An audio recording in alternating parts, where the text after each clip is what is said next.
हुजूरी में मौजूद हैं, वरना तो लाखों लोग हैं।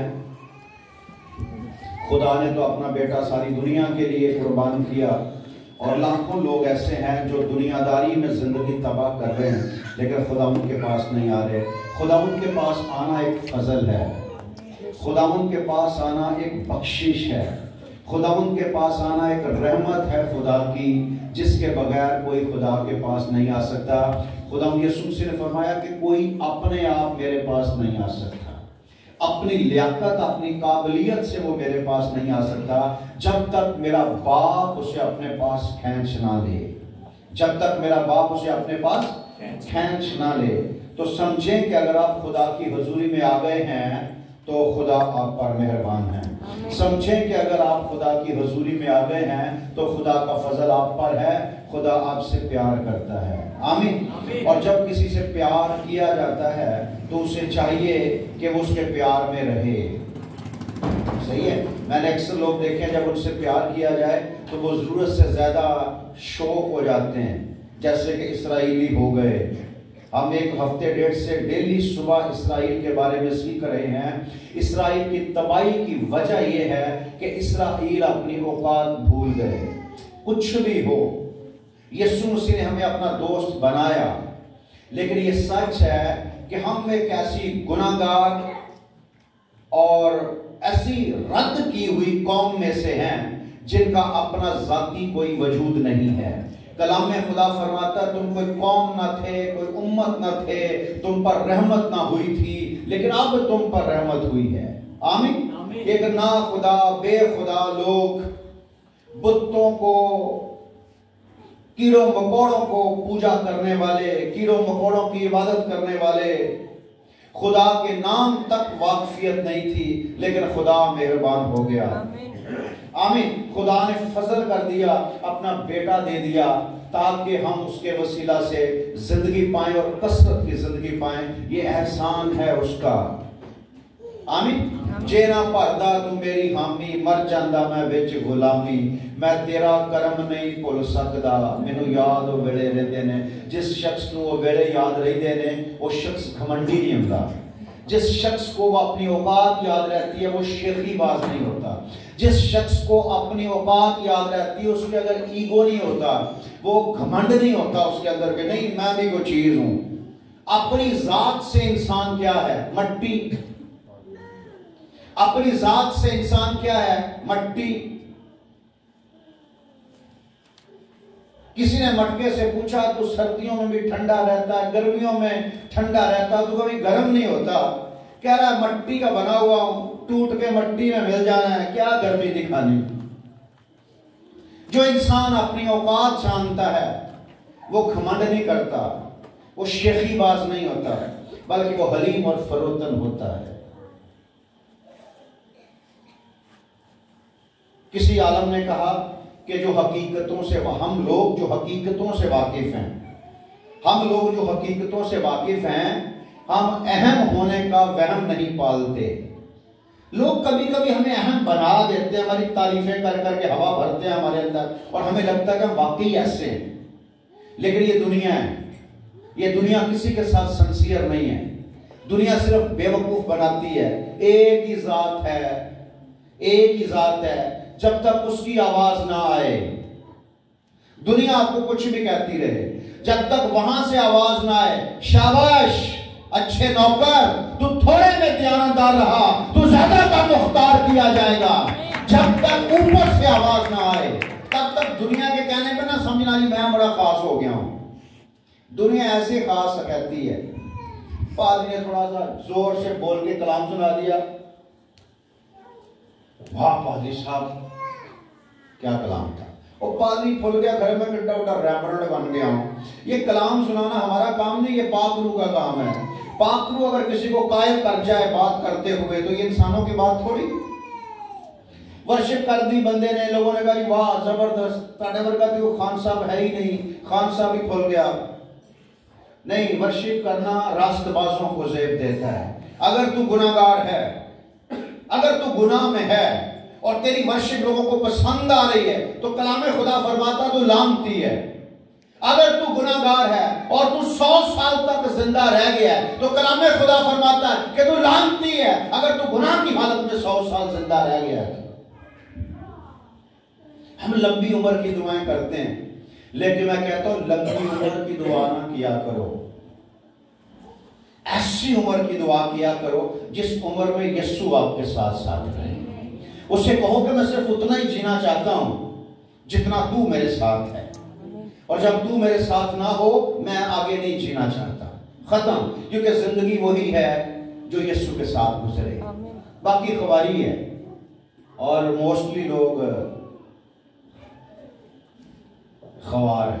कलाम मुकद्दस में लिखा है जो तेरे पास है उसे थामे रहे, और हमारे पास जो है हम उसको छोड़ के जो हमारे पास नहीं उसकी तलाश में लगे हुए। ऐसा है नहीं, जो तेरे पास है उसे थामे रहे, कोई तेरा ताज ना तुझसे छीन ले, उसी में ताज है। वो जो तेरे पास है उसका बदला ताज है। अब हम उसको छोड़ के जो हमारे पास नहीं उसकी तलाश में लगे हुए हैं और मारा मारा फिर रहे हैं, पर वो मिल नहीं रहा। आज एक बड़ी खूबसूरत बात मैं आपको बताने जा रहा हूं। गलतियों के नाम पर रसूल का खत, उसका 6वां बाब, उसकी 14वीं आयत। गलतियों 6वां बाब, उसकी 14वीं आयत।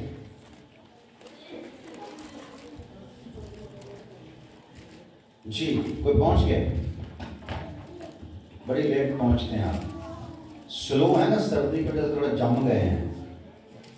लेकिन खुदा ना करे कि मैं किसी चीज पर फख्र करूं, लेकिन खुदा ना करे मैं किसी चीज पर फख्र करूं सिवा अपने खुदावंद यीशु मसीह की सिवा मतलब बस एक ही चीज है जो मेरे लिए फख्र का बायस है, उसके अलावा कुछ भी नहीं।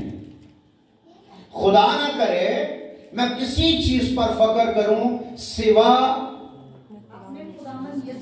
अपने खुदावंद यीशु मसीह की सलीब के। और सलीब पर फख्र क्यों करूं? वजह, सलीब फख्र का बायस क्यों है? क्योंकि जिससे दुनिया मेरे एतबार से मसलूब हुई और मैं दुनिया के एतबार से। मैं सिर्फ सलीब पर फख्र करता हूं, और उस सलीब पर नहीं जो मैं गले में डालता हूं, उस सलीब पर नहीं जो मैंने कान में डाली होती है। नहीं नहीं नहीं, किस सलीब पर? अपने खुदावंद यीशु मसीह की सलीब के, जिससे दुनिया मेरे एतबार से मसलूब हो गई और मैं दुनिया के एतबार से मर गया।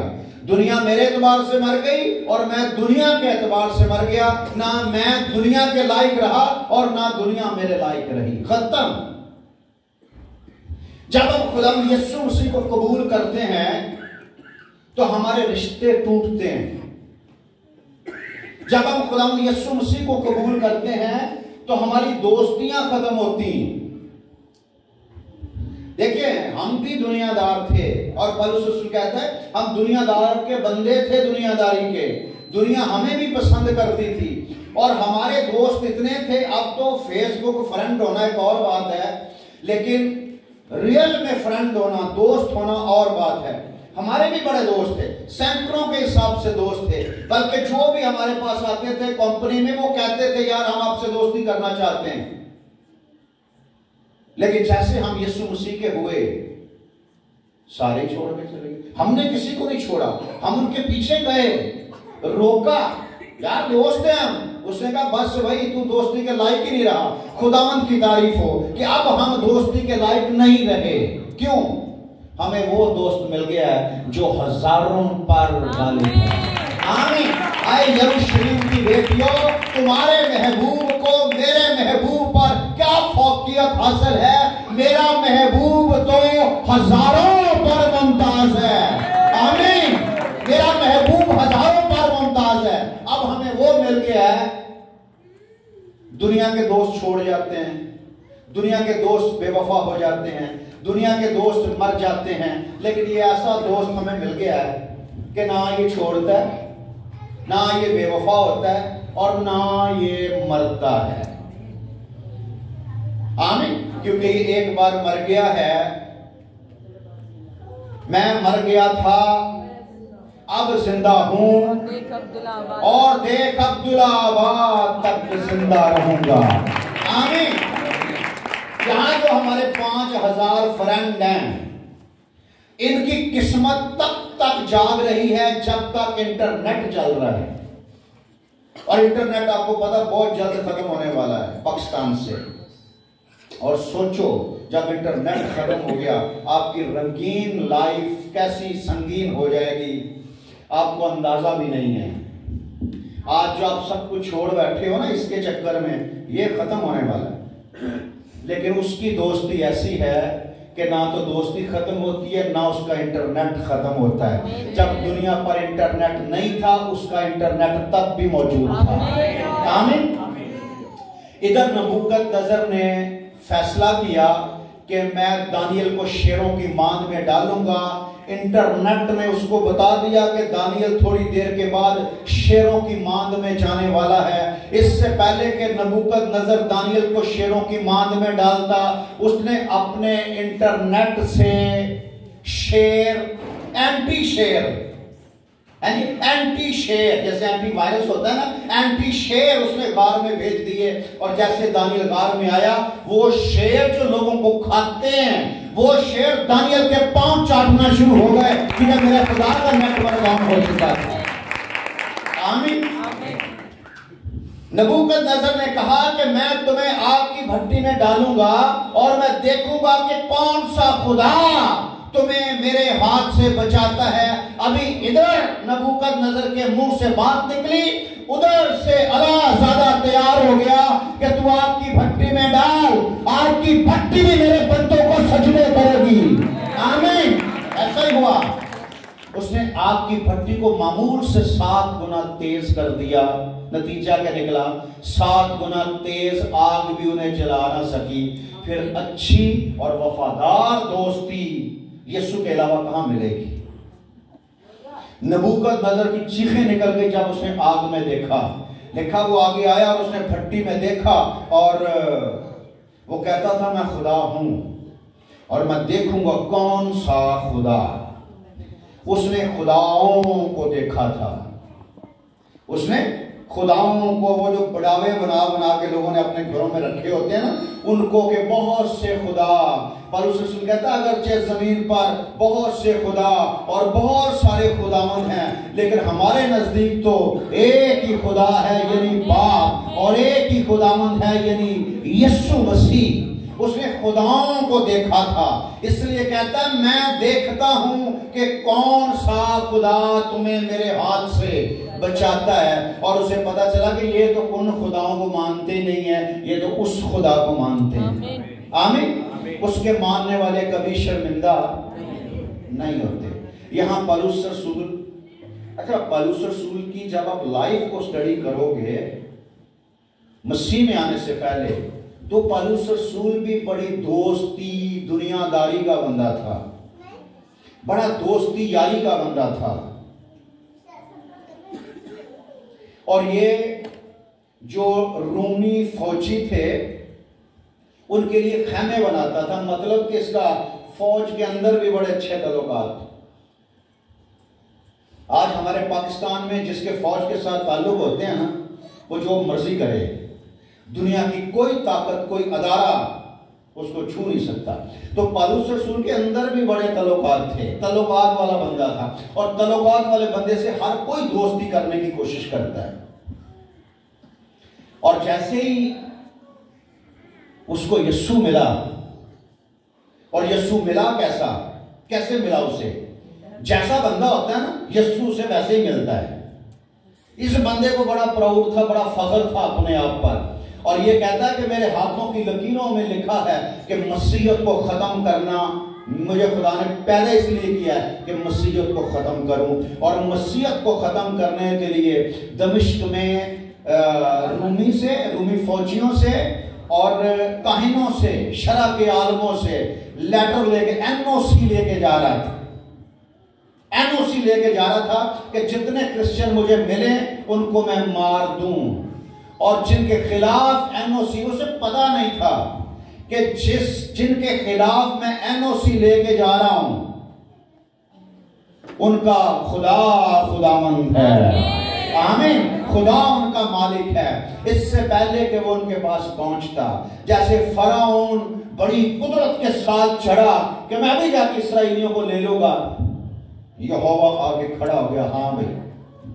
फिर जब तक यहोवा खड़ा रहा, फराउन की जरूरत नहीं हुई कि एक कदम भी आगे बढ़ सके।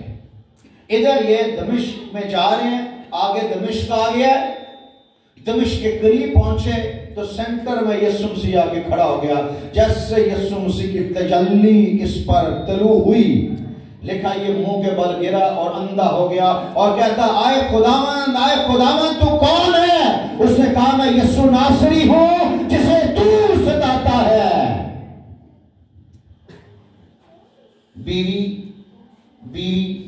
बीवी का मतलब पता क्या है? बीवी का मतलब 25 साल मेरे बीवियां बढ़िया, 50 साल हो गए बीवियां बढ़िया, तो बीवी का मतलब नहीं पता। 40 साल हो गए, एल्डर साहब 50 साल हो चले ने बीवी बनाए हुए और बीवी का पता ही नहीं मतलब की है। बीवी बाइबल के मुताबिक बीवी का मतलब है मददगार, जीवन साथी, सही है। और बीवी का एक मतलब है लिबास। और यहां पर पौलुस रसूल, यहां साउल किसको छेड़ने जा रहा था? किसी की बीवी को छेड़ने जा रहा था, किसी की दुल्हन को मारने जा रहा था। तो आम बंदा हो, कोई बगैर अच्छा बंदा हो, तो वो अपनी बीवी को किसी को छूने नहीं देता। तो यहां तो गयूर खुदा है, कहता है जो तुम्हें छूता वो मेरी आंख की पुतली को छूता है। कैसे को छू सकता है? हम तभी मार खाते हैं जब हम उसकी हजूरी से दूर होते हैं। हमें तभी ये बदरुएं शदरुएं चंबड़ती हैं जब हम खुदा की हजूरी से दूर होते हैं। और अगर हम खुदा के साथ जुड़े रहें तो बदरुएं इब्लीस के भी बस की बात नहीं कि हमें छू सके। इंसान की क्या औकात है? उसने कहा, मैं यीशु नासरी हूं जिसे तू सताता है। चल उठ, मैं तुझे बताऊंगा कि अब तुझे मेरे नाम की खातिर दुख सहने पड़ेंगे। और फिर पौलुस के दुखों की जो लिस्ट है, कभी खुदा ने मौका दिया तो मैं आपको बताऊंगा कि कहता है मसीह ने एक बार कोड़े खाए, मसीह ने एक बार कोड़े खाए और मैंने 5 बार एक कम 40 कोड़े खाए। अपने दुखों की बयान कर रहा है कि अगर मैं फख्र करना चाहूं तो मैंने 5 बार एक कम 40 कोड़े खाए। यीशु ने एक बार खाए थे और पौलुस ने 5 बार खाए थे। कह रहा 3 बार बैंड लगे हैं और बैंड से चमड़ी उधेड़ी जाती है। 3 बार बैंड लगे हैं। और फिर भी कहता खुदा ना करे कि मैं किसी चीज पर फख्र करूं।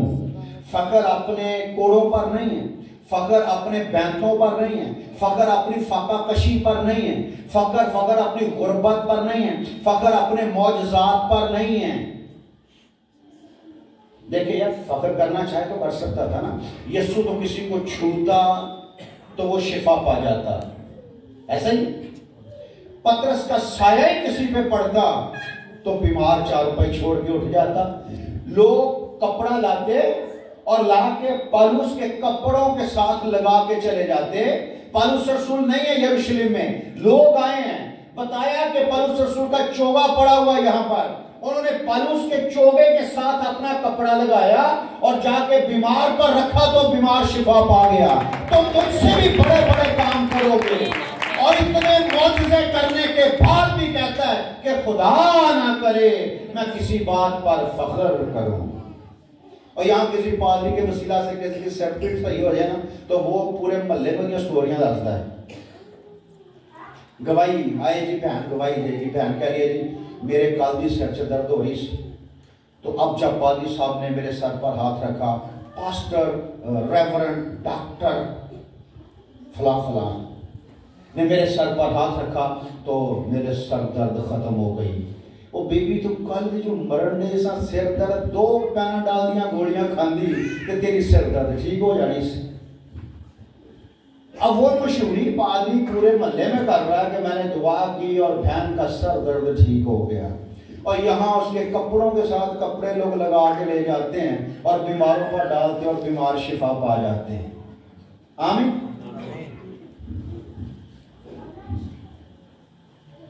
वाह, बंदा मर गया, नाइट प्रेयर थी, पर उस कलाम सुना रहा था, बंदा तीसरी मंजिल से, अच्छा मरदे हो ही ने जेडे बाहर खिड़कियां च झाकदे हुंदे ने, जेडे अंदर बैठे होंदे ना संजीदगी नाल, वो नहीं मरदे, उत्ते खिड़की च बैठा है तीसरी मंजिल ते, रात का टाइम है, खिड़की ते चढ़ के बैठा है, लेकिन उन्होंने झटका लगा नींद का, उत्तों थले डिग गया, मर गया। पर उस रसूल गया, पर उस रसूल चुकिया, गले ना लाया ते मुर्दा फिर जिंदा हो गया। आमीन। और फिर भी कहता खुदा ना करे मैं किसी चीज पर फख्र करूं सिवाय अपने यीशु मसीह के सलीब के, जिसके वसीला सबब से मैं दुनिया के एतबार से मर गया और दुनिया मेरे एतबार से मर गई। ना मैं दुनिया के लायक रहा, मेरा फख्र, मेरा नाज, मेरी शेखी, मेरा गरूर यीशु मसीह है। आमीन। और यीशु मसीह की सलीब है जिसके वसीला से मैंने निजात पाई, जिसके वसीला से मैं दुनिया से चुनकर अलग कर लिया गया। और जब ये करंथस में पहली दफा गया तो करंथस की कलीसिया को कहता है कि पहला करंथियोस का 2 बाब उसकी 2 आयत,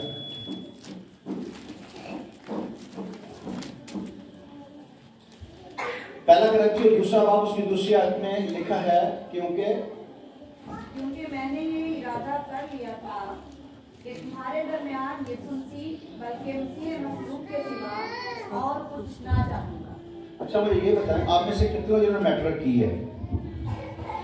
हाथ ऊपर करें आप जिनकी मैट्रिक हो गई है, जिनकी सब दे रखो ना कि जिन्होंने मैट्रिक कर ली है और जिनकी साल हो जाएगी वो भी हाथ दिखाएं, ऊपर करें, ऊपर उत्ते करो, मैं गिरने हैं फिर ठाम कर लेते, उत्ते करो। मैट्रिक की है, हवाला पढ़ने वास्ते सिर्फ इतने भैन जाहिदा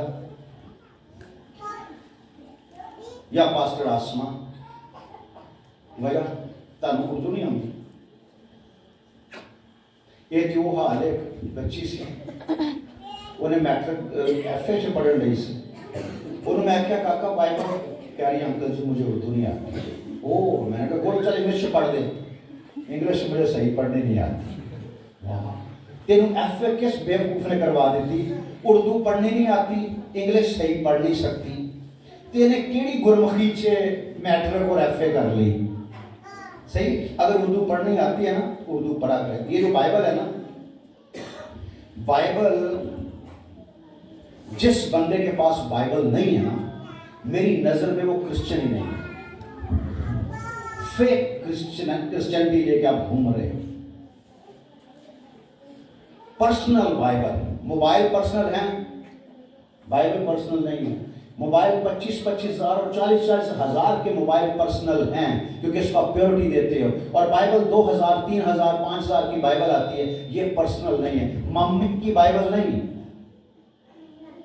पापे की बाइबल नहीं, पर्सनल बाइबल। ये मेरी शख्सियत है, ये मेरी हकीकत है, ये मेरी जिंदगी है। ये वो समझ लें। कल मैं सुन रहा था कि बाइबल एक ऐसी चीज है कि जब आपके पास अपनी बाइबल है ना तो आप अपनी गलियों में घूम रहे हो, अपने मोहल्ले में घूम रहे हो, और आपको पता कि किस गली में जंप है, किस गली में खड्डा है, किस कोने में कुत्ता बैठा हुआ है, आप ध्यान के साथ जाते हो। और जब आप अननोन एरियाज में जाते हो तो वहां झटके लग जाते हैं, वहां गटर में बंदा ऑटोमेटिकली गिर जाता है क्योंकि इलाके का पता नहीं होता। तो बाइबल पर्सनल होनी चाहिए। अगर आपके पास अपनी पर्सनल बाइबल नहीं है तो आपके लिए, खैर मैं कौन सा डरता हूं, शर्म की बात है। अगर पर्सनल बाइबल नहीं है, और अगर बाइबल है तो बाइबल आपके साथ नहीं है।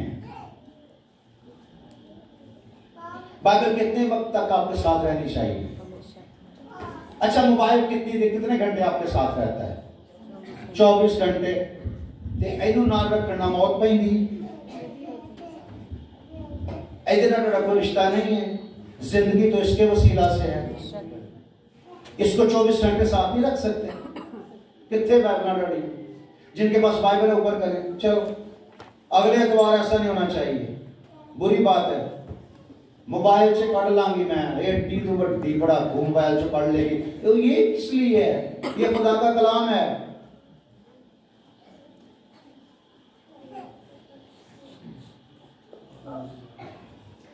अच्छा, कहता है पहला करंथियों दूसरे बाब की दूसरी आयत, अगले द्वार आपने अपनी बाइबल साथ लेके आनी है, सही? जिसके पास बाइबल नहीं ना, वो अंजील लेकर आए। अंजीलें मेरे पास हैं, वो आप लेके जा सकते हो। और आपको पता है कि मेरे जो मैसेज होते हैं वो 100% तकरीबन अंजील में से ही होते हैं। हम पुराने यादनामे में जाते हैं, वो स्टोरी लेके आते हैं और फिर हम यहाँ आ जाते हैं, क्योंकि हमारा ताल्लुक ही नए यादनामे के साथ है। अंजील अपने पास रखे, पर्सनल होनी चाहिए। अच्छा, लिखा है क्योंकि मैंने ये इरादा कर लिया था कि तुम्हारे दरमियान यीशु मसीह बल्कि मसीह मसलूब के सिवा और कुछ ना जानूंगा। मैंने इरादा कर लिया था। साधु सुंदर सिंह को कितने लोग जानते हैं? साधु सुंदर सिंह से किसी ने पूछा कि साधु जी आप मूसा के बारे में जानते हैं? हालांकि मूसा कोई ऐसी कोई छुपी हुई पर्सनैलिटी थोड़ी है, जग जानता, जमाना जानता उसको। लेकिन साधु जी ने कहा नहीं, मैं नहीं जानता। कहने लगे वो तो इस्राएल का बहुत बड़ा पहला नबी था। उसने कहा मैं नहीं जानता, मैंने पढ़ा नहीं उसके बारे में।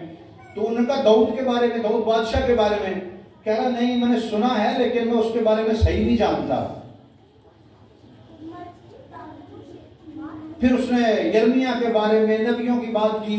साधु जी ने कहा यार बात सुनो, मैं सिख था, मेरा पुराने अहदनामे के नबियों बादशाहों को कोई वास्ता नहीं, मैं उनको नहीं जानता। मैं सिर्फ गीता और ग्रंथ वगैरह को जानता हूँ, अपने गुरुओं को जानता हूँ। और एक दिन खुदावंद यीशु मसीह मुझ पर जाहिर हो गए, और जब यीशु मसीह मुझे दिखाई दिए तो मैं सारे गुरु शुरू छोड़ के यीशु मसीह का हो गया। मैंने यीशु को अपना गुरु बना लिया, और जब से मैंने यीशु को कबूल किया है, मुझे जरूरत ही नहीं पड़ी कि मैं मूसा और दाऊद और नबियों के बारे में जानूं, क्योंकि यीशु मसीह में मुझे हमेशा की जिंदगी मिल गई। आमीन। तो मुझे जरूरत नहीं पड़ी कि मैं किसी और के बारे में जानूं। क्या कहता है, मैंने इरादा कर लिया था कि तुम्हारे दरमियान यीशु मसीह बल्कि मसीहा मसलूब के सिवा कुछ ना जानूंगा। लेकिन आपके अंदर तो जानना, जानने का मतलब क्या है? जानना, वाकफियत, पहचान, कि आपको यीशु के सिवा किसी की पहचान ही नहीं होगी। दीवाना, दीवाना कैसे कहते हैं? दीवाना, पागल, मजनू, दीवाना पागल होता है, लोग उसे पागल कहते हैं, लेकिन वो पागल नहीं कहता होता, वो किसी एक को फोकस करके, किसी एक चीज को फोकस करके बैठा होता है। मैंने आपको बताया कि पंजाब में एक 75 साल लड़की है, 75 साल लड़की, कंवारी लड़की, 75 ईयर ओल्ड, 75 साल लड़की है। उसकी शादी, उसकी मंगनी हुई थी जब उसकी उम्र 20 साल थी। अब 55 साल हो गए हैं, और मंगनी हुई थी उसकी एक अनवर नामी बंदे के साथ, और अनवर साथ मंगनी हो गई। उसके बाद अनवर कहीं बाहर चला गया काम के लिए, तो अगले साल शादी है, तो अनवर तो नहीं आया, क्योंकि जब वो इंसान बढ़ता है ना, स्टेटस चेंज होते हैं, तो फिर रिश्ते भी चेंज हो जाते हैं। उसने कहीं और शादी कर ली अनवर साहब ने। अब ये 55 साल से अनवर का इंतजार कर रही, और ये नहाती नहीं है, जबरदस्ती इसको नहलाते हैं, कपड़े चेंज करवाते हैं, और ये झाड़ू पकड़ती है, सारी गलियां साफ करती रहती है, और किसी की भी बारात आती है, ढोल बजते हैं, दौड़ के जाती है और लोगों से पूछती है अनवर आ गया बारात लेके मुझे लेने के लिए। 55 साल हो गए हैं, अनवर के अलावा वो किसी नाम को नहीं जानती। ये है दीवानगी। हेलो, 55 साल एक अनवर का इंतजार किया जाए।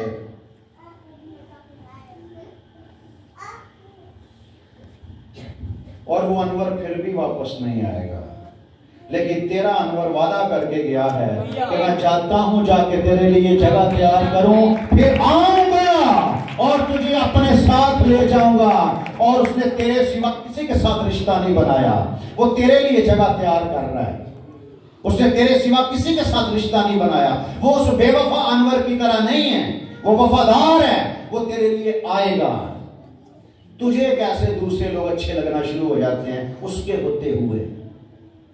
मैं सुबह का मैसेज सुबह बता रहा था कि ये रूहानी हरामकारी है कि एक के होते हुए हम किसी और की तरफ देखें। यीशु हमारा है और जब तक यीशु जिंदा है, हम यीशु के जब तक जिंदा है, कब तक जिंदा है? हमेशा तक जिंदा है। तो हम हमेशा तक किसी और की तरफ नहीं देख सकते। हम हमेशा के लिए यीशु के पाबंद हैं और हमें पता है कि यीशु आएगा। तो फिर हमारी नजरों में दूसरे लोग क्यों अच्छे हो जाते हैं? हम क्यों लोगों की तरफ देखें ना? मैंने इरादा कर लिया था कि तुम्हारे दरमियान ये तुम्हें यीशु मसीह के अलावा किसी की पहचान ही नहीं होगी, तुम्हें यीशु मसीह के अलावा किसी की वाकफियत ही नहीं होगी, तुम यीशु के अलावा किसी को तस्लीम ही नहीं कर सकते, तुम्हें यीशु के अलावा किसी की मालूमात ही नहीं होगी, तुम सिर्फ यीशु की बात करोगे। यीशु के सिवा कोई इल्म नहीं होगा आपके पास, यीशु के सिवा कोई वाकफियत नहीं होगी आपके पास। लेकिन हमने तो यीशु को छोड़ के दोस्तियां बना ली।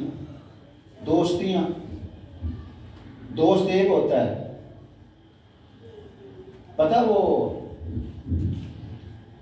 अक्सर वर्कशॉप पे लिखा होता है ऑलराउंडर मैकेनिक। सब गाड़ियों का काम तसल्ली बख्श किया जाता है, वो झूठा है, वो देखो बिल्कुल ना जाए, वो किसी भी गड्डी का माहिर नहीं, किसी भी गड्डी का माहिर नहीं।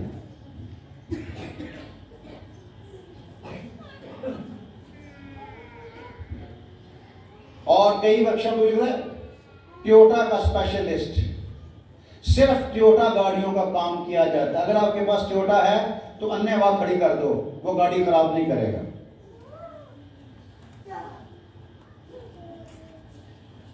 और कई क्लिनिक पे और अस्पतालों पे लिखा था डॉक्टर के आगे MBBF है, ऑलराउंडर। हर तरह के मरीजों को बड़ी तसल्ली के साथ देखा जाता है, मतलब जब तक वो मर ना जाए देखा ही जाता उनको। लेकिन कुछ होते हैं आई स्पेशलिस्ट, हार्ट स्पेशलिस्ट, जो स्पेशलिस्ट होते हैं उनके पास जाओ, जो मर्ज है उसी मर्ज का वो इलाज करते हैं, वो बाकी बॉडी को नहीं छेड़ते। और हम ऑलराउंडर हो गए, हम यीशु को छोड़कर हमने बड़े ही दोस्त बना लिए हैं, और हर दोस्त अपनी फितरत के मुताबिक हमारे साथ चलता है।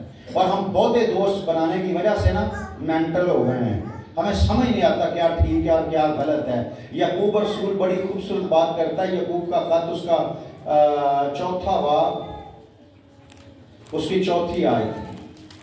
ओ वाह, बड़ी जबरदस्त बात है। यकूब 4वां बाब उसकी 4थी आयत। आए जिना करने वालियों, क्या तुम्हें नहीं मालूम, क्या तुम नहीं जानते, क्या तुम्हें इस बात की वाकफियत नहीं है कि दुनिया से दोस्ती रखना कितना क्लियर है कि दुनिया से दोस्ती रखना खुदा से दुश्मनी करना है। बस जो कोई दुनिया का दोस्त बनना चाहता है वो अपने आप को खुदा का दुश्मन समझे। ये नहीं है नाले चौपड़ियां नाले दो दो सदके जाइए यीशु मसीह दे ते बारी जाइए बुल्ले शाह दे, ऐसा नहीं है। एक क्या तुम ये जानते हो? बस बस बस, शुक्रिया शुक्रिया शुक्रिया, पूरी दसन दी मैं मैटर की थी। ओके, बस जो कोई दुनिया को दोस्त बनाना चाहता है वो अपने आप को खुदा का दुश्मन समझे। अब फैसला हमारा है कि हम दुनिया को दोस्त रखते हैं या खुदा को दोस्त रखते हैं। दुनिया और खुदा, दोस्ती, दोस्ती का मतलब क्या है? याराना, उल्फत, आशनाई चाहना किसी को, और दुश्मनी, वैर रखना, अदावत रखना और मुखालफत करना, बात बात पे मुखालफत करना। बड़ा खुशगवार मूड हो, माहौल बड़ा अच्छा हो, अचानक से दिलशाद का नाम ले लिया जाए।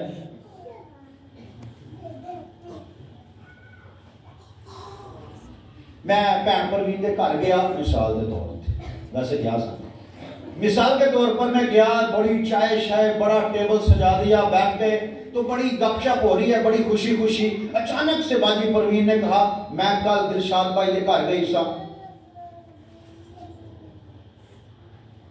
फिर इधर उधर वेखी जाना, उन्होंने मेरी बड़ी चाहत की थी, बड़ी चाह पियाई, लेकिन अपने अंदर नहीं, माहौल ही बदल गया। क्यों? क्योंकि मेरे दिल में अदावत है दिलशाद के लिए, मैं दिलशाद को पसंद नहीं करता। सही है? अगर दुनिया से दोस्ती करोगे तो खुदा से दुश्मनी हो जाएगी, अगर खुदा से दोस्ती करोगे तो दुनिया से दुश्मनी हो जाएगी। फैसला आपका। अब दुनिया क्या है और खुदा क्या है? मत्ती की अंजील 6 बाब उसकी 24वीं आयत।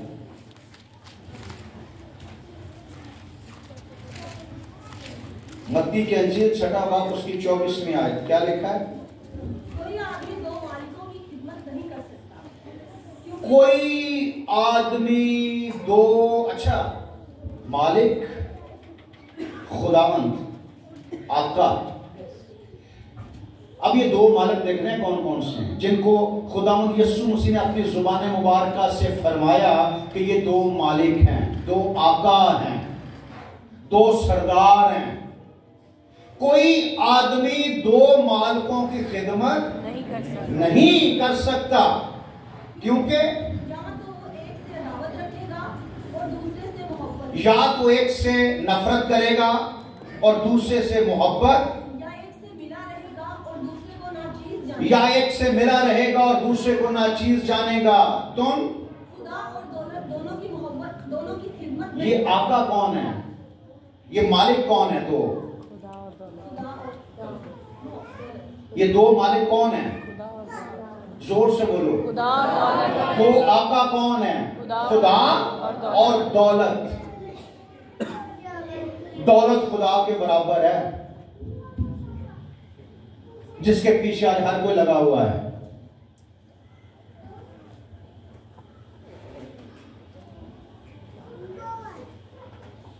वो पादरी लियाकत कैसर पुराने बुढ़िया बाबा है, वो ही रह गया है और खुदा उनकी तारीफ, वो बहुत जबरदस्त खादम है।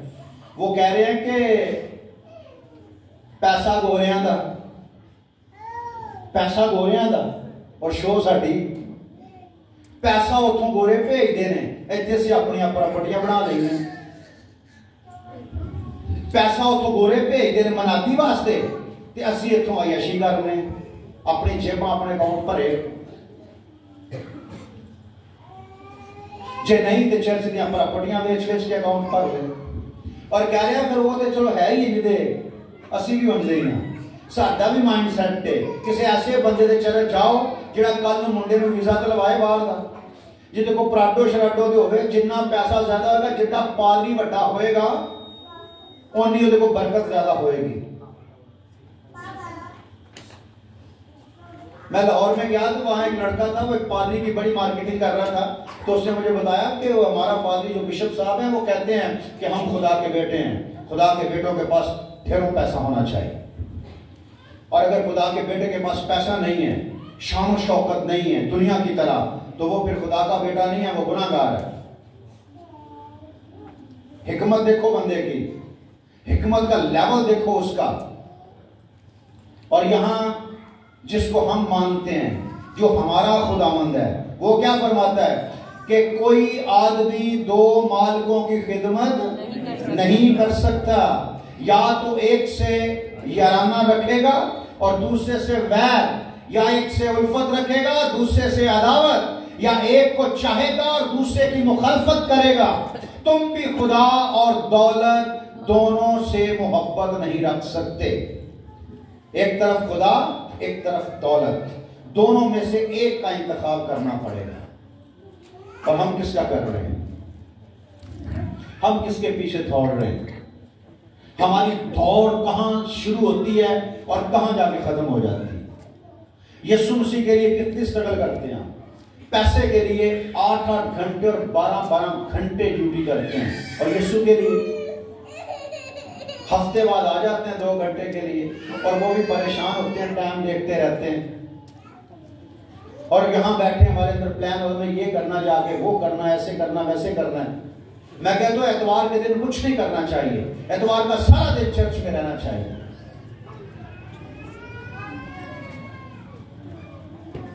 एक से मिला रहेगा, दूसरे को ना चीज जानेगा। खुदा से मिला रहेगा, दौलत को ना चीज जानेगा। खुदा की तलाश करेगा, दौलत को नजरअंदाज करेगा। अगर वो दौलत की तलाश करेगा तो खुदा नजरअंदाज हो जाएगा। तुम खुदा और दौलत दोनों की खिदमत नहीं कर सकते। आज गौर करें, हमारी मेहनत, हमारी कोशिश, हमारी जद्दोजहद किस चीज के हसूल के लिए ज्यादा है, किस चीज को हासिल करने के लिए हम ज्यादा जद्दोजहद कर रहे हैं।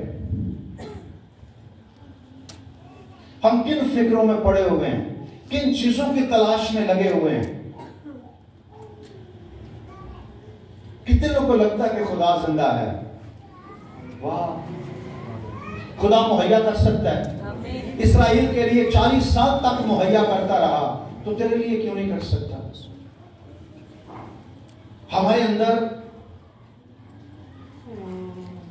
अंदर जद्दोजहद है, कोशिश है, स्ट्रगल है, पर किस चीज की? पैसे की। पैसे के लिए हम मेहनत करते, दौड़ते।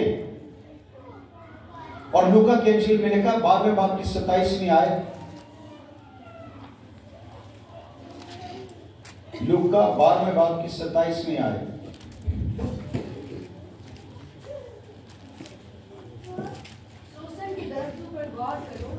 शोषण के दरख्तों पर गौर करो, किस तरह बढ़ते हैं। वो ना मेहनत करते हैं, ना काटते हैं, ना मेहनत करते हैं, ना काटते हैं। तो भी मैं तुमसे कहता हूं, खुदा यीशु मसीह फरमाते हैं, मैं तुमसे कह रहा हूं, सुलेमान भी सारी शान और शौकत के बावजूद उनमें से किसी की मानिंद मुलब्बस ना था। बस जब खुदा मैदान की घास को जो आज है और कल तनूर में झोंकी जाएगी, ऐसी पोशाक पहनाता है। अच्छा, कितने लोग हैं जब वो घास पे जाके बैठते हैं, घास अच्छा लगता है, कभी बैठते थे जिंदगी में, स्कूल में, कॉलेज में कभी ट्राई की होगी, और एक काम और करते थे घास पे बैठ के, पता है आपको, तोड़ के खाते थे। ऐसा ही है, चबा चबा के। कितने लोगों ने खाया घास? सब का खाने वाले नहीं। ओके, तो कह रहे कि मैदान के घास को देखो जो आज है और कल तनूर में झोंकी जाएगी, उसको ऐसी पोशाक खुदा पहनाता है कि आंखों में ठंडक पहुंचती है उसको देख के। तो आए कामित का दो तुमको क्यों ना पहनाएगा। और 29वीं आयत, तलाश। तलाश का मतलब क्या है? कोशिश करना, जद्दोजहद करना, तहकीकात करना, खोज लगाना, ठिकाना ढूंढना, सुराग लगाना, कहां से आएगी दौलत। और इब्तदाई कलीसिया तहकीकात करती थी, तलाश करती थी, खुदा के कलाम में से यीशु की तहकीकात करती थी, खुदा के कलाम में से यीशु के अहकामात की तहकीकात करती थी, तलाश करती थी। तुम इस बार इसकी तलाश ना करो, क्या खाएंगे, क्या पहनेंगे, ना शक नहीं करो। जब भी हमारे हालात खराब होते हैं, फौरी तौर पर हमारे दिल में एक आवाज आती, टेंशन न ले, बैंक मौजूद है, लोन ले। बैंक तो लोन नहीं मिल रहा, किसे लाले नु फाड़, लोन ले, कम कर। कभी मौका मिला कर्ज के बारे में आपको बताऊं, और कर्ज कितनी डेंजरस चीज है। लिखा, कर्ज लेने वाला कर्ज देने वाले का गुलाम है। और हमारे लोग बड़े शौक के साथ कर्ज लेते हैं। बैठ जाए भूखे, इंतजार करें यीशु मसीह का। अगर वो जिंदा है आपके ईमान के मुताबिक, तो वो आएगा। तेरे बच्चे मर रहे हैं, मरने दे, मर जाने, भूखे मर रहे, भूखे मरने दे, नहीं जाना मैं क्यों किसी से मांगू, तेरे होते हुए मैं किसी से क्यों मांगू, तू है ना। मुझे घर वाले घर से निकाल देंगे, किराया नहीं है, बिजली का बिल नहीं है, मीटर काट दो, मैं अंधेरे में रह जाऊंगा। यीशु है ना, दुनिया का चानन है ना मेरे पास, जमाने का चानन है मेरे पास, वो मेरे घर को रोशन कर दे। मैंने नहीं कर्ज लेना, मौके पे आएगा क्योंकि वो जिंदा है। हमारा खुदा दुनिया के माबूद महज बुत हैं, वो सुनते नहीं, वो बोलते नहीं, वो छूते नहीं, क्योंकि वो महज बुत हैं। लेकिन हमारा खुदा वो छूता भी है, वो सुनता भी है, वो बोलता भी है, वो देखता भी है, क्योंकि वो जिंदा है। आमीन। अगर जिंदा है तो देखता भी है और सुनता भी है और बोलता भी है और आता भी है, आता भी है।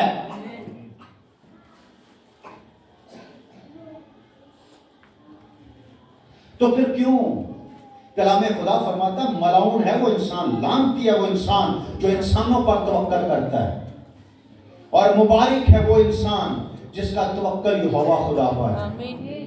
इंसानों पर भरोसा ना करें, दौलत पर भरोसा ना करें, कैस बात की तलाश ना करो, शकी ना बनो, क्योंकि इन सब चीजों की तलाश में दुनिया की कौमें रहती हैं। ये खुदा के बेटे और बेटियों का काम नहीं है, ये दुनिया की कौमों का, जो खुदा से ना आशना है, जो खुदा से ना वाकिफ है, वो कौमें इसकी तलाश में जाती हैं। लेकिन तुम्हारा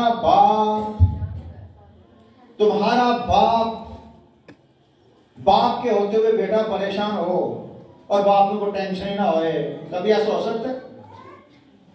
बेटा कितना भी गंदा होवे, कितना भी शराबी चरसी होवे, कितना भी कमीना होवे, जब उस पर मुसीबत आती है तो सबसे पहले किसका खून जुम्बश करता है? तो कहते हैं दुनिया की कौमें चीजों की तलाश में रहती है, लेकिन तुम्हारा बाप जानता है कि तुम इन चीजों के मोहताज हो।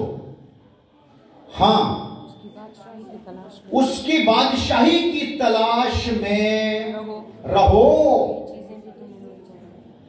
करके छोड़ नहीं दो, रहो, मुसलसल अमल है। उसकी बादशाही की तलाश में रहो तो ये सब चीजें भी तुम्हें मिल जाएंगी। कब? जब आसमान की बादशाही की तलाश करो। जब हमारे हालात खराब होते हैं हम सबसे पहले चर्च छोड़ देते हैं, जब हमारी तबीयत खराब होती है हम सबसे पहले चर्च छोड़ देते हैं, जब हमारे दर्द होते हैं घुटनों में, जोड़ों में, हम सबसे पहले चर्च छोड़ते हैं। हालात खराब हो गए, चर्च छोड़ दो। कोरोना आ गया, चर्च छोड़ दो। बीमारी आ गई है, चर्च छोड़ दो। वायरल आ गया, चर्च छोड़ दो। यार चर्च छोड़ना तो कोई हल नहीं। चर्च छोड़ने से क्या हो जाएगा, क्या मिल जाएगा?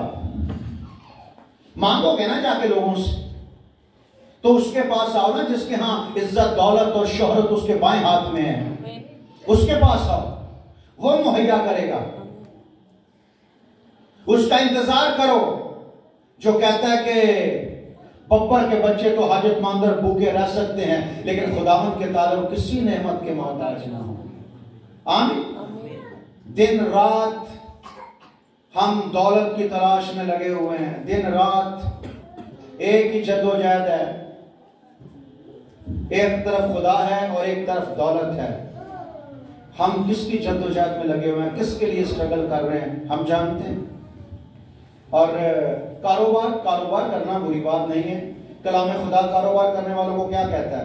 पहला तिमोथियस 6 बाब उसकी 7वीं आयत, पहला तिमोथियस 6 बाब उसकी 7वीं आयत कारोबार वालों को क्या कहता है? क्योंकि ना हम दुनिया में कुछ लाए और ना कुछ इसमें से ले जा सकते। ये बड़े भेद की बात है, इसको अपने दिमाग में सेट कर लो कि ना हम दुनिया में कुछ लाए ना दुनिया में से कुछ ले जा सकते हैं। रोटी पानी चाहिए, रोटी पानी वो मुहैया करता है और वो करता रहेगा। ना हम दुनिया में कुछ लाए ना दुनिया में से कुछ ले जा सकते हैं, बस अगर हमारे पास खाने पहनने को है, बस हंस असल कलाम यह है कि अगर हमारे पास खाने पहनने को है तो उसी पर कनात करें, काफी है। अगर खाने पहनने को है, अच्छा ये नहीं कहा क्या है,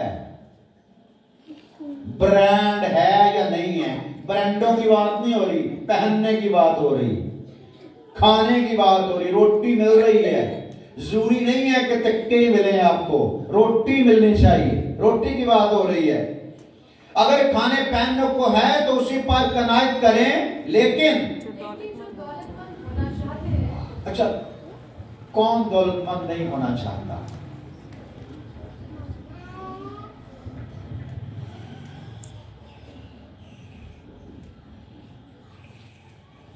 अच्छा मैंने उल्टा सवाल पता किस लिए किया है, क्योंकि मैं आपके माइंडसेट से वाकिफ हूं।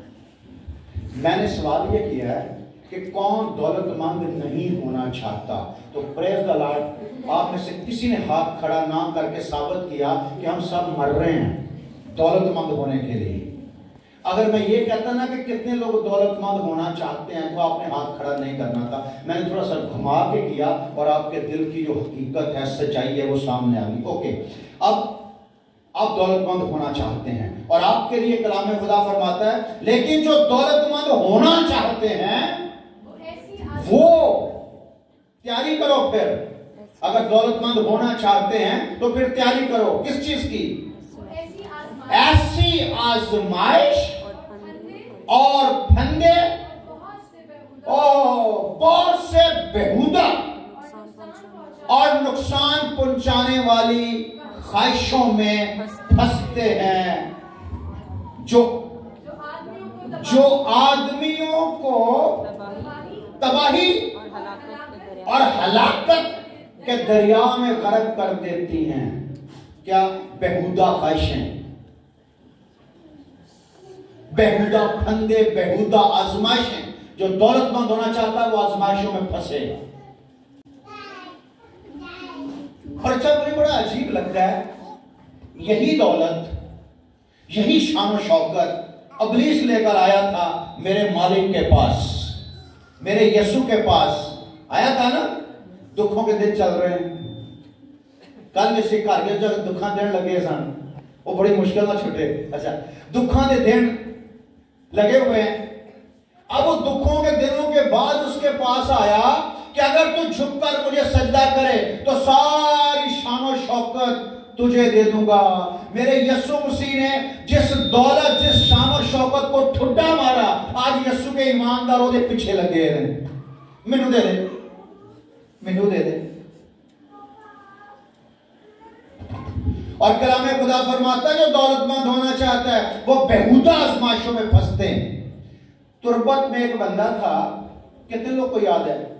वाह को याद है। अच्छा, तुर्बत में एक बंदा था जो बड़ा गरीब था। और आपको पता है दौलतमंद होने की ज्यादा तकलीफ किनको होती है? गरीबों को। शौक, जो अमीर है ना, जो दौलतमंद हैं वो हो गए हैं और अब उनको दौलतमंदी का, हम जब पंजाब में थे ना तो हमें कराची आने की बड़ी तकलीफ होती थी।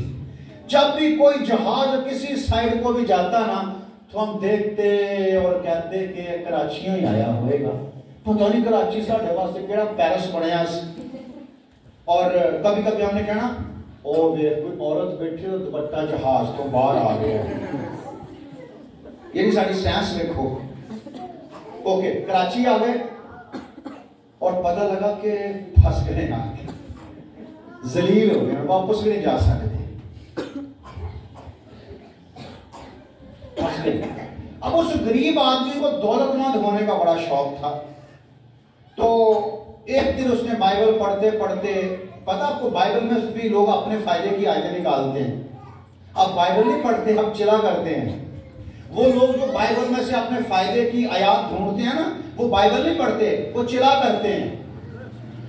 जैसे ही चिला कंप्लीट हो जाता है, मतलब उनकी आयत उनको मिल जाती है, फौरी तौर पर वो क्या करते हैं? बाइबल बंद कर देते हैं। उसने पढ़ा कि शैतान ने यीशु मसीह से कहा कि अगर तू झुककर मुझे सजदा कर दे तो ये सारी शान और शौकत तुझे दे दूंगा। आमीन। उन्होंने बाइबल बंद की और घुटने टेके और उसने कहा शैतान जी मैं आपका इंतजार कर रहा हूं, आप मेरे पास आओ। एक दिन नहीं है, 2 दिन नहीं, उसने फिर 3 दिन का रोजा रखा।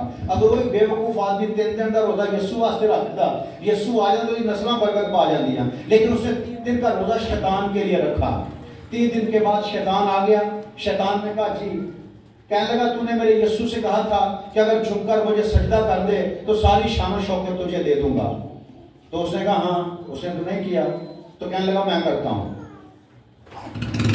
तो शैतान ने कहा भाई अगर यीशु सजदा करता तो खुदा की सारी खुदाई मेरे सामने झुक जाती, तेरे सजदा करने से मुझे क्या फर्क पड़ेगा? तू तो पहलों के एडा खुदा की इज्जत का बायस नहीं बनया होया, तो तू सजदा करेगा भी तो की फर्क पड़ेगा? चल ठीक है, अब तूने मुझे बुलाया, एक कमिटमेंट कर मेरे साथ, एक एग्रीमेंट कर कि तेरी 4 पुश्तें यीशु से दुआ नहीं करेंगी। 4 पुश्तें, फिर मैं तुझे दौलत दूंगा। जो दौलतमंद होना चाहते हैं वो ऐसी आजमाइश, ऐसे फंदे और बहुत सी बेहुदा और नुकसान पहुंचाने वाली ख्वाहिशों में फंसते हैं जो आदमियों को तबाही और हलाकत के दरिया में गर्क कर देती है। अब इसको दौलत का शौक था, इसने शैतान को लिख दिया कि मेरी 4 पुश्तें तुझे सजदा करेगी, ये यीशु के पास नहीं जाएंगी। जैसे ये कमिटमेंट होगी, अच्छा वैसे जन्म भी लिया आपको, क्यों ना होगे तुसी जाके 3 रोजे रख कि शैतान जी आ जाओ। अच्छा, तो दौलत तुझे बहुत दूंगा, एग्रीमेंट हो गया, दौलत शुरू हो गई। सुबह उठा, कबड़ खोली, अंदर नोट पड़े हुए हैं, तकिया चुकिया, तकिए थले नोट, कंबल तय कर लगा तो थले नोट ही नोट। इतना पैसा कहां से आ गया? कपड़े भर गई, लॉकर भर गए, अकाउंट भर दिए, बच्चों के भी, बीवी के भी, बेटों के भी, सबको सोने के सेट ले दिए, सबका पर्सनल मोबाइल ले दिया और सबकी पर्सनल गाड़ी हो गई। बड़े बड़े 2-3 बंगले बन गए तुरबत के अंदर। जनाब वाह वाह वाह, पूरे तुरबत में मशहूरी हो गई कि बंदे को वाकई दौलत मिली है, खजाना मिला है। कोई 2-4-6 हफ्ते के बाद, 2-4-6 महीने, 2-4 साल के बाद एक दिन क्रिसमस का टाइम था, तो बड़ी गहमा गहमी थी। माल जब बंदे के पास पैसा होता है तो यार दोस्त बहुत बनते हैं, रिश्तेदार बड़े बन जाते हैं, रिश्तेदार, दावतें, और एक ज़ियाफत में 10-10 डिशें चल रही हैं और जो खा के आ रहा वो कह रहा है यार बड़ी गल है यार, बड़ा बंदा, बड़ा अमीर आदमी है। एक दिन क्रिसमस पे उसने अपने बच्चों से कहा कि चलो यार सारे अपनी अपनी गड्डी कटो, चर्च चलने, जाके चर्च के सामने लैंड ते लायो ताकि दाऊद भाई देखे कि सारे अपनी अपनी गड्डी लेके आके। तो तैयारी हो गई, जैसे तैयारी हो गई जाने लगे तो शैतान आ गया। किधर? कहने लगे पैसे ही चले जा रहे हैं। उसने पैसे क्या मतलब, जाना ही नहीं, आपने मेरे साथ कमिटमेंट की है, चर्च नहीं आप जा सकते, आपका यीशु के साथ कोई वास्ता नहीं। तो अच्छा नहीं जाते। उसने कहा जाओ या ना जाओ, अब बेवफाई कर दी आपने। वो बेईमानी के सौदे भी ईमानदारी से करता है, वो बेईमानों पर, बेवफाओं पर यकीन नहीं करता। शैतान बार बार मौके नहीं देता, सिर्फ मेरे यीशु का दर खुला है, खुला ही रहेगा। जब भी तू आ जाएगा 24 घंटे उसकी बाहें तेरे लिए फैली हुई हैं। आजा मुस्तफा बेटा, और देख हाथें उठा और देख किस पहाड़ पर, किस हरे दरख्त के नीचे तूने बदकारी नहीं की। चल आ, मुझे कह कि तू मेरा बाप है, मैं तेरी बरगश्तगी का चारा करूंगा, मैं तुझे बचा लूंगा। वो खुदा नहीं है, वो शैतान है, वो यकीन नहीं करता। जैसे इसने अहद तोड़ा, शैतान ने इसको एक बीमारी लगा दी। अगले दिन ही बंदा बीमार हो गया, बीमारी तकलीफ इतनी होगी, हॉस्पिटल में चला गया। जाहिर है पैसे वाला बंदा था, किसी बड़े हॉस्पिटल में गया होगा, आगा खान में चला गया होगा, और आगा खान में तो बस बंदा जा सकता है, उधर निकलना बहुत मुश्किल है। जेड़ा फस गया गरीब बंदा तो उधरों बढ़ता ही नहीं। गरीब बंदा आगा खान से किसी मरीज का हाल पूछने भी नहीं जाता। तो बड़े सारे हॉस्पिटल में दाखिल हो गए। 10-15 दिन के अंदर जो पैसा वैसा था सब निकल गया, और अगले 10-15 दिन के अंदर जो उनकी गाड़ियां थी वो भी बिक गई, सोने के जेवरात भी बिक गए, और 2-4 महीने के अंदर सारे बंगले भी बिक गए, वापस जान के लाले पड़ गए, बीमारी बढ़ती जा रही, बंदा ठीक होने का नाम नहीं ले रहा। फिर उन्होंने कहा जाओ पादरियों को बुलाओ। और ये कहानी, ये स्टोरी कोई ऐसी कोई कहावत नहीं बनी हुई, ये स्टोरी उस रियल खादम ने मुझे बताई, जॉन स्लोमी ने। कोई जानता है उसको तो पता नहीं, कोई जानता है या नहीं जानता। और वो रियल मैन ऑफ गॉड है, मैंने उसको देखा है। वो 24-24 घंटे दुआ करता है और 10-10 घंटे बस ये पोजीशन उसकी। टाटे को तो खड़ोता नहीं जाता ना वैसे नॉर्मल हालत से, लेकिन 5 घंटे मैंने अपनी आंखों के साथ उसकी मीटिंग अटेंड की है। 5 घंटे पोजीशन चेंज नहीं करता, इसी तरह कलाम सुनाता है। और अगर आप में से कोई वाकिफ हो असेंबली ऑफ गॉड का, असेंबली ऑफ गॉड चर्च कितने लोगों ने सुना है? बहुत बड़ी कलीसिया, बहुत बड़ी जमायत है, और इस जमायत का फाउंडर वो है, इसका बानी वो है, और पूरे पाकिस्तान में इस जमायत को प्रमोट करने वाला वो बंदा है, लेकिन वो आपको स्टेजेस पर दिखाई नहीं देता। डिगरोड चर्च पास्टर ज़ियापाल का चर्च है, उस चर्च का बानी वो है, लेकिन कभी आपको वो स्टेज पे दिखाई नहीं देगा। चिट्टा सूट है, एक पटका मोटे ते, एक बैग है चमड़े का। वो बैग 25 साल पहले भी वही से, मैंने 5-7 साल पहले उसे देखा, 25 साल पहले भी वही बैग था उसके पास। और एक खेड़ी है, जाता है विजिट करता है लोगों के घरों में, लोग हदिया देते हैं, आपने उसको 5000 दे दिया। आगे गया तो पता लगा, एस्टर के घर गया तो एस्टर का मुंह देखा उसने कि भैन का मुंह बड़ा ढिला जिहा लगता है, हालात बड़े खराब ने। भैन जी ठीक है, खैरियत है? हाँ जी बस शुक्र है खुदा का। उन्हें कहा अच्छा खुदा के साथ बस लगी हुई है, ये लो 5000 आप रख लो। इनके घर गए, इन्होंने एक सूट दे दिया, पादरी साहब ये सूट पहनना है आपने। उसने सूट लिया, आगे गए और देखा जाके जी तबीता का बड़ा मुंह बना हुआ है। क्या हुआ है? नहीं बस खुदा का शुक्र के साथ बस लगी है, चला सूट तू रख ले, और ये मेरे पास 1000 रुपया सिलाई भी करवा लेना। ऐसा बनता है। और 17 जुबानें जानता है आपके पाकिस्तान की। ये उस बंदे ने हकीकत बताई कि लोग उसको बुलाते थे, वो जो बंदा था तुरबत वाला, वो पादरियों को बुलाता था, पादरी जाते थे दुआ करने के लिए, लेकिन चलते फिरते पादरियों से वो ठीक थोड़ी होना था। जॉन स्लोमी के पास उसने बंदे भेजे कि आके दुआ करो, और ये पास्टर कहता है कि जब मैंने दुआ की, खुदावन तेरा बंदा बीमार है, मैं जाऊं, तो खुदा के रूह ने कहा कि तूने नहीं जाना, क्योंकि मैंने उसको रद्द कर दिया है।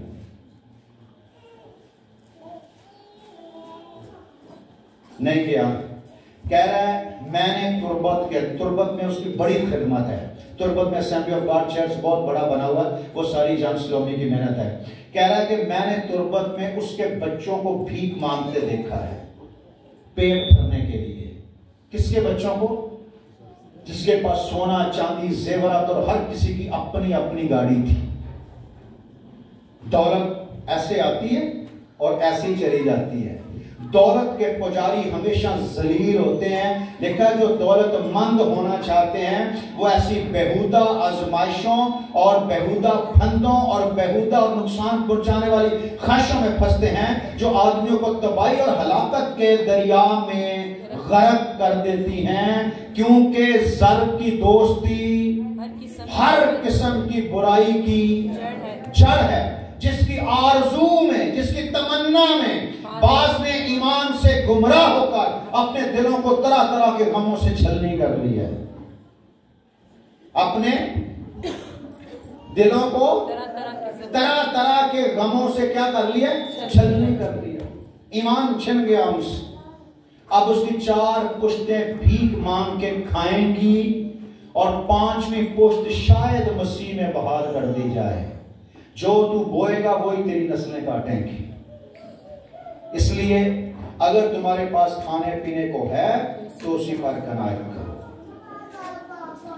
बीवी बंदा वेला बंदा, वेलड़ आदमी, नखट्टू बंदा अचानक लाख रुपए दी गट्ठी लेके आया है, लै बेगम रख और बड़ा पैसा आएगा। उन्हें पैसे वेख के बीवी के मुंह च घराला वगन डै पियां, वाह 1 लाख लैके आया मेरा मियाँ जी। उन्होंने कहा लाख रुपया अपने कोल रख लैके कितों आए?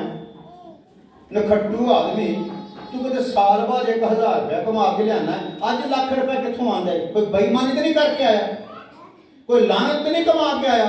मैं तेरी लानत का पैसा अपने बच्चों नहीं खवाना। काश कोई ऐसी औरत हो, और नहीं चाहिए तेरा पैसा।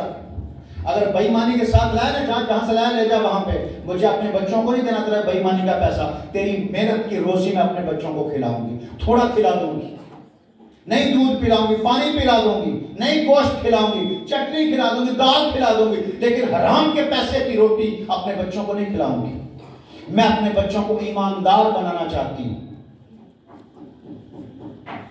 पौलुस तीमुथियुस को कहता है, तेरी नानी लोइस का ईमान जिसकी वजह से तू कायम है। नानी का ईमान होवे ते नस्लां सुधर दियां ने, दादियां का ईमान होवे ते नस्लां सुधर दियां ने, मामा का ईमान होवे ते नस्लां तरक्की कर दियां ने। कहां से आया पैसा? पूछें। एवं छेती ना ले आया जी, पैसा ले आया, 2 जेबां भरियां, 2 लाख रुपया कढ़िया, बेगम 2 लाख रुपया रख, हुण तू जमा कर, देख हुण मैं तेन गड्डी लैके देना। और मैं दौड़ जा तो मैंने गड्डी छड्डी चाहिए, मैं मस्ते ते ठीक हाँ, रिक्शे ते चली जाऊं, गड्डी नहीं चाहिए। बेईमानी नाल नहीं, ईमानदारी नाल मैनू जहाज भी लै दे, लेकिन हराम दा पैसा मेरे घर च ना ले आई। हेलो, कितने लोगों को समझ आई? छेती ना ले आ, तू ले आ तो मैं जमा करी आनी हाँ, इधरों बंदा ले आ रहा, इधरों औरत। सुबह मार्च, शाम नू लकी चे, शाम नू अनलकी चे, हैं? वो मार्ट नहीं खत्म हो रही, ब्रांड ही नहीं खत्म हो रहे, और लोग पूछते बीबी कितने जा रही? मैं बाजार आ रही, मैं बाजार जा रही हूं। पैसे खत्म हो गए, बंदे का एक्सीडेंट हो गया, बंदे दी 2 लत्तां टुट गई, ओदा ब्रांड गया, ते सारी जिंदगी वास्ते जलील होके रह गए। लानत का पैसा अपने घर में नहीं आने दो, बेईमानी का पैसा अपने घर में नहीं आने दो, थोड़ा खा लो। जो दौलतमंद होना चाहते हो ऐसी बेहुदा आजमाइशों में पड़ते हैं कि अपनी नस्लों के लिए भी एक गंदा बुरा बीज बो देते हैं। ना खिलाओ ना अपने बच्चों को बड़े बड़े बाजारों के खाने खिलाओ, ना बड़ी बड़ी ब्रांडें लेकर दो अपने बच्चों। जरूर है कि आपके बच्चे के हाथ में जो खिलौना हो वो 50,000 का ही हो। 50 रुपए का भी आता है, गाड़ी 50 रुपए की भी आती है। गाड़ी तो गाड़ी है ना, वो जी तू 5,000 की गाड़ी ले कोशिश करा बह के चलानी, वो भी तेरे एंजी रेट नहीं है ना, तो 50 रुपए वाली उन्हें एंजी रेट नहीं, रेट टूट के फिर टूट के हंस लेगा। क्यों अपने बच्चों के लिए इतनी आजमाइशों में जाते हो? जिन्ना लई तू पाप कमावे यार किसे ना बनना है। माँ प्यो मित्र यार प्यारे नाल कोई नहीं जाएगा, तूने खुद ही जाना है। बुरा बीज ना बो ना बोने दो। आमीन। जो दौलतमंद होना चाहते हैं, जो दौलतमंद नहीं होना चाहते वो अपना हाथ दिखाएं। आहा गुड, तुसी है बहुत अच्छे हो, खुदावंद आपको बरकत दे और आप सदा अच्छे रहो। दौलतमंद होना गुनाह नहीं है। देखो आपने जिधर ना लई तो लग जाते हो, और मैं कहना दौलतमंद नहीं होना चाहता, सबने हाथ बड़ा देखा, लेकिन बाकी परवीन ने नहीं किया। पता क्यों? वो होना चाहती। आपके पास लाखों नहीं, आपके पास करोड़ों हो, लेकिन आपका वो करोड़ों यीशु की राह में जाए, आपका वो करोड़ों अंजीर की मनाती का सबब बने। क्या क्या है? करोड़ों रुपया खुदावंद की राह में जाए तो फिर देखना एक चश्मा जारी हो जाएगा। तू अगे कटी जा, पिछों ऑटोमेटिकली आंदा जाएगा, तू कटी जा आंदा जाएगा, कटी जा ताजा फ्रेश आंदा जाएगा। ते जेड़े जखीरा करके जमा कर छड्डदे ने, किन्ना कुल लुकांदे ने सराणे दे विच, सराणे दे विच पैसे रखे ने। सस आईए, उन्हें सराणा वेख्या, इत्थे क्यों रखा जो इन्हों अंदर चला गया। अगर नूह का शाम चक्कर लगा उन्होंने देखा सराणा इतने पिया, उन्हें उतो चुक के नहीं उस कमरे च रखो, इतों देख लेंदा। उस सराणे खिडाण दे ने, काके मुन्ने फड़िया उन्होंने, पता काहदे वास्ते? विच 50,000 रुपया पिया। इस 50,000 चुको जाके चर्च च दे आओ ते अपने सराने को आराम नाल प्यार रहन दो किते उन्होंने विचार में ना जलील ना करो ओदे विच रूह है अपने वास्ते आसमान पर माल जमा करो जहां ना चोर नकब लगाते ना चराते हैं और जहां तेरा माल है वहां तेरा दिल भी लगा रहेगा। जो बुरे दिन के लिए पैसा जमा करते सेविंग यीशु को दे दिया करो तो जब बुरे दिन आएंगे तो फिर यीशु आप ही देख लेगा। आमीन। हम बुरे दिन के लिए पैसे जमा करते हैं यार पैसे जमा होने चाहिए ने कोई हादसा ही पेश आ सकता है। जो देखा 50,000 रुपया हो गया फोन आ गया कि हादसा हो गया 50,000 कट गई जाके 50,000 डॉक्टर ने दिता बंदे का हादसा लैके घर आ गई तो ओदे बाद बंदा थोड़ा ठीक होया तो फिर हादसे वास्ते जमा करने शुरू करते और तकलीफां वास्ते दुखों वास्ते बुरे दिन वास्ते पैसा ना जमा करया करो बुरे दिन वास्ते यीशु रखो। आमीन आमीन। वो एक गीत है ना खुदा से मत कहो मेरी मुश्किलें बड़ी हैं इन मुश्किलों से कह दो हालेलुया। आमीन। खुदा से मत कहो मेरी मुश्किलें बड़ी हैं इन मुश्किलों से कह दो मेरा खुदा बड़ा है। आमीन। तो फिर मुश्किलों के लिए कुछ ना रखा करो मुश्किलों वाले पैसे सेविंग के पैसे यीशु को दे दिया करो। आमीन। जो दौलतमंद होना चाहते हैं दौलतमंद होना है लेकिन कैसे दौलतमंद होना है दौलत वो जो यीशु के साथ आए। कलाम को पढ़ के देखे यीशु के लोग बड़े बड़े दौलतमंद थे और यीशु के लोगों ने अपनी सारी सारी दौलत खुदा की राह में खर्च कर दी। दौलतमंद होना गुनाह नहीं है बुराई के साथ दौलतमंद होना गुनाह है। दौलतमंद होने की ख्वाहिश बुराई की तरफ ले जाए तो ये गुनाह है। आप स्ट्रगल करना गुनाह नहीं आप मेहनत कर रहे हो आपने कोई बिजनेस अच्छा कई लोग ऐसे हैं वो सुबह जाते हैं 9 बजे 4 बजे अपने घर मौजा लगियां ने भाई साहब मौजा लगियां ने 20,000 नौकरी तनख्वाह मिलती है सुबह जाए शाम में अपने बच्चों के विच खुश। एक बंदा सुबह 7 बजे निकलता है ते सारा दिन भी ते सारी रात भी स्ट्रगल करता है ते तेनों ते 20,000 ही मिलना है ना ते उन्हें ते 20,000 दी की दे देनी है। फिर तू कहना कि साढ़े सामने रहते होंगे सन गरीब जे है सन उन्हें बड़िया शोवां मारते शोवां ना मारन क्यों ना मारन उन्होंने मेहनत कीतियां। ये जो बच्चियां आपको नजर आ रही हैं ये सारी रात जाग के पढ़ती हैं बेचारी असी सारी रात ट्रैक्टर चलाए होंगे ने घर दे विच ये सारी रात पढ़दियां रहिंदियां ने ते कल उन्होंने खुदा ने बरकत दी ते इन्हां ने पैसा कमाना पैसे कमाएंगे तो हालात बेहतर ही होने ना हालात बेहतर होंगे तू बाहर बैठा कहंदा है और कल साडे सामने दे कोई हालात नहीं सन अज बड़े गड्डियां दी शोवां मार गड्डियां उन्होंने कमाईयां ने ते तू बाहर ही सोच सोच के मर जाना कि ये तो तरक्की करते जा रहे ये तो तरक्की करते जा रहे। अच्छा कितने लोग ने जिन्हों की मां ने स्कूल जान लगे उनकी पसलियां तोड़ियां ने सही छितरा ना मारे उत्ते करवा जाहिर है जिन्होंने मां दियां छितर खाधे ना मां के थापे खाधे ने वो कामयाब होंगे ने। आमीन। कितने लोगों का ईमान है कि मां के थापे ते प्यो के छितर इंसान को कामयाब कर देंगे ने। आमीन। इस करके खाया करो तो मां प्यो जिंदा कि उन्होंने को ब्याह करो या गालां खाया करो प्यो दियां गालां घ्यो दियां नालां वरना सोका ब्याह चेहरिया के उत्ते चर्बी खत्म हो गई चकनाहट खत्म हो गई बरकत खत्म हो गई। आमीन। खुदा आप सबको बरकत दे। और मैंने ये बात इसलिए बार बार रिपीट कर रहा हूँ कि बाहर जाके ये नहीं कहना कि असं तो दौलत कमानी नहीं। सामने काजी साहब ने कहा कि गरीब ही रहना है मुबारक है वो जो गरीब हैं वो नहीं लिखा ये नहीं लिखा मुबारक है वो जो दिल के गरीब हैं। दौलतमंद होना गुनाह नहीं है लेकिन नाराजगी की दौलत गुनाह है। बेईमानी की हराम की दौलत जो है वो ईमानदार के घर में नहीं होनी चाहिए क्योंकि ईमानदार के घर में यीशु होता है। आमीन। आपकी दौलत आपके बच्चे जैसे आपके बच्चे पैदा हों उठा के यीशु को दे दे यीशु जी ये तेरे हैं। जैसे आपके पास दौलत आए उठा के यीशु को दे यीशु जी दौलत तेरी है तूने हमें फजल दिया हमने कमाई इस दौलत का मालिक तू है। तो देखना फिर लिखा है कि सादक के खैमे सदा खुशियों और शादमानियों से महकते रहते हैं। आमीन। सादत का थोड़ा सा माल शरीर के बहुत बड़े गंज से बेहतर है। फिर याद रखना, जब आप पूरी दायियत की दोगे, पूरी दायियत की दोगे, तो तनख्वाह 2 तारीख को मिलती है, 10 तारीख को मिलती है। 10 तारीख को भी, 10 मार्च को भी फरवरी के पैसे आपके पास मौजूद होंगे, क्योंकि बरकत होगी। वरना लिखा है तुम्हारे ताकिस्तानों का फल कच्चा झड़ जाएगा। कच्चा कैसे झड़ जाता है? तनख्वाह 10 तरीक को ली थी, यार में खत्म हो जाती, और 15 तरीक को पैसे खत्म। अगर 15 दिन होंगे ने ना, वो यार मैनू 500 रुपया दें तनख्वाह मिलते देना, यार मैनू 1000 रुपया दें तनख्वाह मिलते देना, तू मैनू ना 5000 दे तनख्वाह मिलती मैं तेन देना। तनख्वाह कितनी है? 20,000। कितने हो गए? 7,000।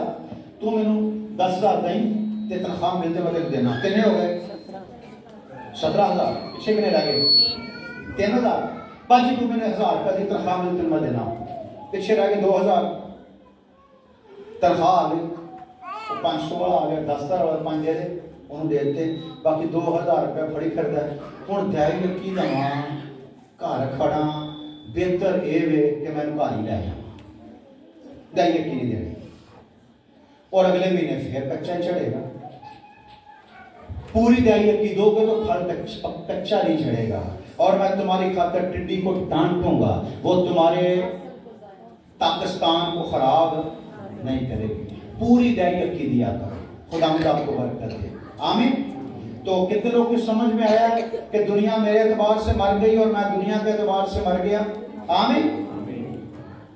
और खुदा ना करे मैं किसी चीज पर फख्र करूं, ना अपनी गाड़ी पर, ना अपने घर पर, ना अपने पैसे पर, ना अपनी दौलत पर। अगर फख्र करें तो किस पर करें? यीशु मसीह की सलीब के, जिससे मैं दुनिया के एतबार से मर गया और दुनिया मेरे एतबार से मर गई। आमीन। खुदावंद आपको बरकत दे। खुदावंद इस कलाम के वसीला से आप सबको बरकत दे और आप सदा खुदावंद की मोहब्बत में मगन रहें। आमीन। आमीन। छोटी सी दुआ करेंगे खुदा के कलाम के लिए, आंखों को बंद करें। जिसको भी खुदा का रूह उभारता है वो बुलंद आवाज के साथ छोटी सी दुआ करे खुदा के कलाम।